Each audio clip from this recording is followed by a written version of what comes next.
Hey guys, Drifter here. Welcome to Ghost in Depth. In today's episode, we'll be covering the Ripper. It's not a submachine gun or an assault rifle, it is both. It is a true hybrid weapon that allows you to swap back and forth between SMG and AR modes. It's part of the new DLC for Season Pass holders. You can't use this weapon unless you've got the Season Pass, but there's a lot of questions about it. Is it good, bad? What's the difference between the modes? And most importantly, is it overpowered? I'm going to be addressing all of those concerns today in today's in-depth episode. And one thing I'd like to say in the beginning is that unfortunately my number one stat guy, the number one stat guy in the world who picks apart the PC code, Marvel 4, has gone a little bit AWOL, and I haven't seen any sort of raw stats from him. So everything I'm giving you today is hand tested from the Xbox One version of the game.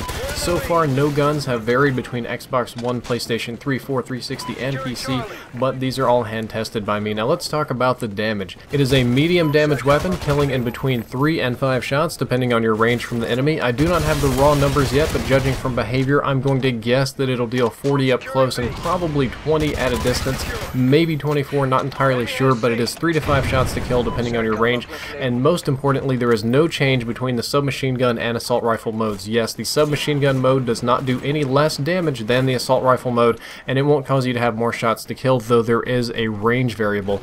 It will kill in between 2 and 3 headshots depending on your range. 3 headshots at long range is actually a little bit strong for weapons, so I'm assuming it might have a 1.5x 6x headshot multiplier, which is very good, so it will kill very quickly with headshots. I did a lot of testing and I found that the Ripper gets approximately double range when assault rifle mode. When you swap over to the assault rifle mode, the range is essentially doubled. When it's in submachine gun mode, it has a very similar range to the Bison submachine gun, and when you put it in assault rifle mode, it has a very similar range to the SA-805, which is actually one of the better ranged weapons, and I would say that it makes a strong competitor for an assault rifle, if not for some other things which we're going to talk in a little bit. But one thing that I wanted to show you right now in the live commentary are these exact ranges. A lot of times you don't like meters and more figurative things, so I'm going to show you the exact 3-shot kill range, and this is it, give or take maybe 1 foot. This is the maximum 3-shot kill range of the SMG. I'm going to shoot J-Hub until he's dead there. Then I'm going to reload. We're going to swap it over to assault rifle mode, and we're going to swap over to a different clip. I'm going to show you just how much range you get.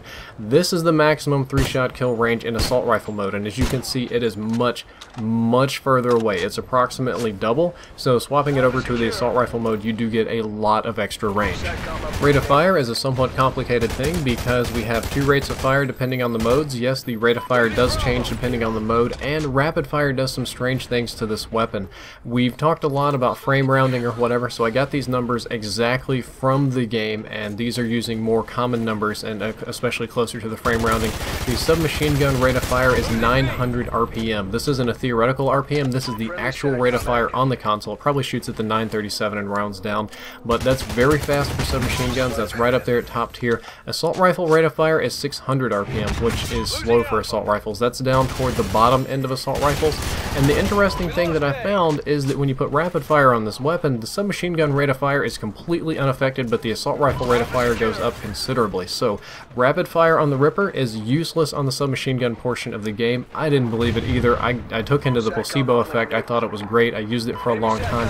Totally not true. However, the assault rifle gets a very decent buff, so do remember that the rapid fire is only for the assault rifle portion of the weapon, and my understanding is that it was designed that way on purpose to keep the submachine gun portion from becoming overpowered. When it comes to time to kill, the time to kill is fast for a submachine gun. It does pretty good damage. It kills in 3 shots up close, 4 or 5 at ranges. You know, that's good for a submachine gun, and it shoots fast. The submachine gun part of the Ripper will kill fast. The assault rifle part of the Ripper will kill somewhat more on an average to slow. I'm not going to quite put it slow. It's really more middle of the pack for assault rifles, so the AR part of the Ripper has an average time to kill. When it comes to recoil, it's low to medium for both. I would say that the submachine gun has low recoil and the assault rifle has low to medium recoil. Now technically the assault rifle has lower recoil than the submachine gun, so you would think I'm crazy, but I'm comparing the assault rifle mode to other assault rifles. One thing that's important to note about this is that the recoil is random and not precise. A precise recoil pattern is one that will kick up and to the right every time. Some guns have a very precise pattern and you can correct for them very easily.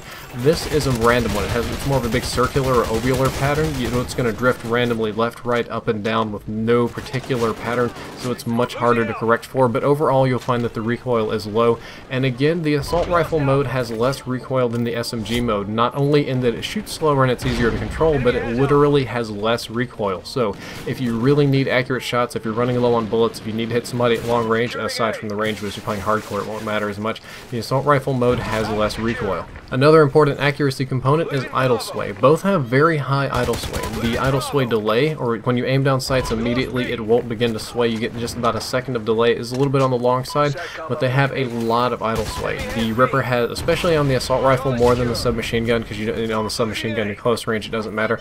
You'll find that your sight bobs left, right, up and down when your character breathes more than most of the other assault rifles, and that can become very frustrating. However, we're going to move into some more key components about this weapon that really distinguishes it from the pack. Number one is that it has SMG hipfire accuracy in both modes. This is critical. It has submachine gun hipfire accuracy when it's in submachine gun mode, and when you swap it over to assault rifle mode, it retains the submachine gun hipfire accuracy. That means that it is an excellent hipfire weapon. That's why I run steady aim on it. We're going to get to the class build in a little bit, but that is a critical component of this weapon, is that it is an excellent hipfire weapon. The aim down sights time is somewhat in between submachine guns and assault rifles at 0.23 seconds. SMGs in this game normally do 0.2 or 200 milliseconds, and assault rifle 0.3 or 300 milliseconds. This one is a little bit slower than most submachine guns, but it's closer to an SMG than an assault rifle, and it does aim down sights very quickly, which means I don't really need quick draw, and that's a very critical thing. The reload time is unfortunately kind of slow. An empty reload is 3 seconds, which is very slow for an assault rifle. That's something more like a marksman rifle, and the cancel time is 1.8 seconds. Again, very slow. That's why I run sleight of hand pretty frequently, or I have it in the specialist perks that we'll talk about later. So do keep in mind that if you run out of bullets, you're going to be in a pickle reloading, but it does have quite a few bullets. Standard magazine size is 32, which would be high for an assault rifle, but low for a submachine gun. Extended mags goes all the way up to 48, one of my favorite attachments on this weapon. Very good, and you're probably not going to run out of bullets too often unless you just go rapid fire and hose people in their faces, but again, rapid fire only affects the assault rifle mode. Judging optics is one of the few subjective parts of the in-depth episodes. I'm going to say that it has good iron sights. The iron sights in the SMG mode are very strong, they're easy to use. The black bar does stick up a little bit, and if I shoot at people at long range, sometimes I have trouble tracking the target, but generally speaking, it's not a problem, and when I use it in SMG ranges, not at all. The assault rifle has okay-ish optics. The optical attachment, when you flip it up, it's good, it's easy to use, but it is a little bit blurry. It's not as good as a red or a blue dot sight at long ranges, but I can definitely make do with it no problem. Penetration is low. It seems low. This is very difficult to test. I believe it has submachine gun level wall penetration, which means wall bangs are no good. An important feature is that the swap time is instant. The very instant you click on the right thumbstick, or I'm not sure what the PC button is, it will immediately swap to the other mode. That means if you're in assault rifle mode and you need to burst the speed, the second you click that button, even if the sights aren't done transitioning, it will spray very fast. And the same thing on SMG mode. If you need to break your sights open for assault rifle, the second you click the button, it's already in assault rifle mode, and the optic transition is just something for visual effect.